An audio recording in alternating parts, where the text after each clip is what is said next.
ምን የማያልፍ ነገር አለ? እኛ ያሉት የሚያልፉ ያለፉትም ያለፉ አይመስለንም። እግዚአብሔር ግን በዙፋኑ ላይ ሆኖ ሁሉን የሚያሳልፍ ጌታ ነው። ቀኑን ወስዶ ጨለማን ያመጣ ጨለማን ወስዶ ቀንን ያመጣል። በጋውን ወስዶ ክረምትን ያመጣ ክረምቱን ደግሞ ወስዶ በጋን ያመጣል። የውርደት ዘመን በክብር ዘመን ይተካል። የማጣት ዘመን በማግኘት ዘመን ይተካል። ወገኖቼ ደግሞ ሁሉ ጊዜ ደስታ ቢሆን እኮ እግዚአብሔር ይረሳል። ሁሉ ጊዜ ተድላ ቢሆን እግዚአብሔር ይረሳል። ሁሉ ጊዜ ደግሞ መከራ ቢሆን ሁሉ ጊዜ ሐዘን ቢሆን ሰው በሞት ያልቃል።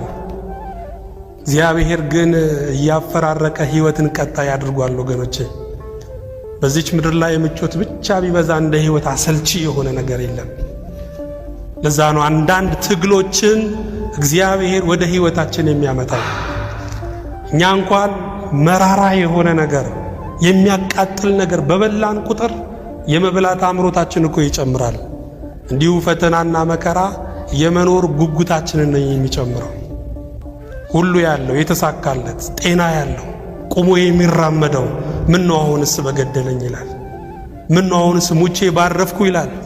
ታሞ ደግሞ ባልጋ የሚማቅቀው ምን ነው አሁንስ በማረኝ ይላል። አያችሁ፣ ህመም፣ ችግር፣ ፈተና ለመኖር እንድንጓጓ ያደርገናል።